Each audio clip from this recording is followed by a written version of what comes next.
ভারতের পররাষ্ট্রমন্ত্রী এস জয়শঙ্কর যে বক্তব্য দিয়েছেন এটা যদি সত্যি হয় খুবই আশ্চর্যজনক, আবার মিথ্যাও হইতে পারে। কারণ ভারতকে আসলে আমি নিজেও এতটা বিশ্বাস করি না।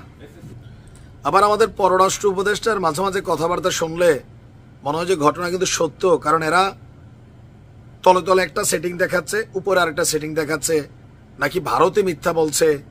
পেচকিত লাগছে একটা কিছু। সব কিছুতে ভারতকে দোষারোপ করে আবার বাংলাদেশ ভারতের কাছ থেকে ভালো সম্পর্ক প্রত্যাশা করা এটা কখনোই হতে পারে না, দাবি করেছেন ভারতের পররাষ্ট্রমন্ত্রী। তার বক্তব্য যে এই মুহূর্তে ভারত বাংলাদেশে সংখ্যালঘুদের উপর হামলার কারণে একটা চিন্তা করছে। এই যে আর একটা ডাহা মিথ্যা কথা রাজনীতি, এগুলো আমি আসলে পছন্দ না। বাংলাদেশের সংখ্যালঘু নির্যাতন বিষয়টা এরকম না। সারা দেশ আইনশৃঙ্খলা পরিস্থিতি খুবই বাজে অবস্থায় আছে। ডেভিল হান্ট চলছে, কিন্তু কোন ডেভিল ধরা যাচ্ছে? পলিটিক্যাল টার্গেটেড ডেভিল লিস্ট করা হচ্ছে, আর চোর বাটপার ছিনতাইকারী রাস্তায় ঘুরছে। এটাও কিন্তু বাস্তব বাংলাদেশের প্রেক্ষাপটে। তবে ভারত সুযোগ পাইলে খালি একটা ট্রাম্প কার্ড খেলে, সংখ্যালঘু সংখ্যালঘু। বলা হচ্ছে যে গতকালকে দিল্লি বিশ্ববিদ্যালয়ের একটা প্রোগ্রামে তিনি বলছেন যে বাংলাদেশের সঙ্গে দ্বন্দ্ব নিয়ে দুটি বিষয় রয়েছে।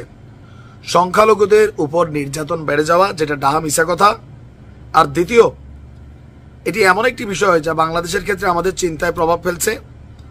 আর তাদের নিজস্ব রাজনীতি আছে, কিন্তু দিন শেষে আমরা প্রতিবেশী।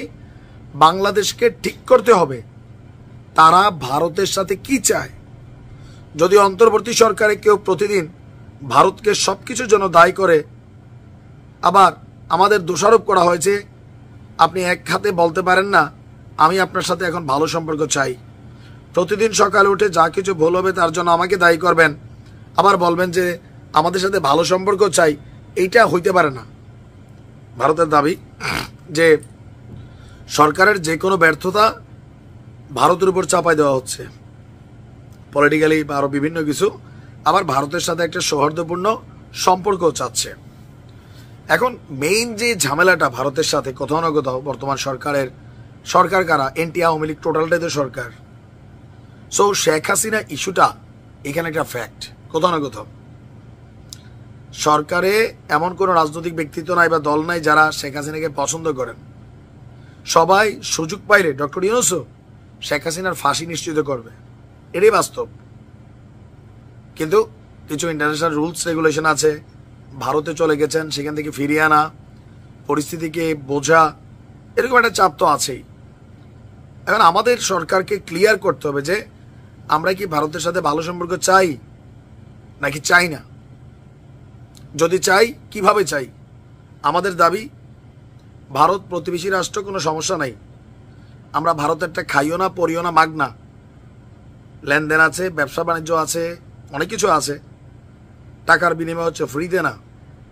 ভারতের সাথে আমাদের বন্ধুত্ব দরকার, বাট আমার যে ন্যায্য অধিকার সেইটার বিনিময়ে খালি আমি দিলাম বড় রাষ্ট্র আর আমি কিছু পাইলাম না। ভাই, ভারতের ব্যাপারে আমি কোনো কথা বলতে পারবো না, আমি এগুলোতে বিশ্বাসী না। সীমান্তে ভারত সরকারকে দায়িত্ব নিতে হবে। একটা মানুষের বুকে আর গলি চলবে না।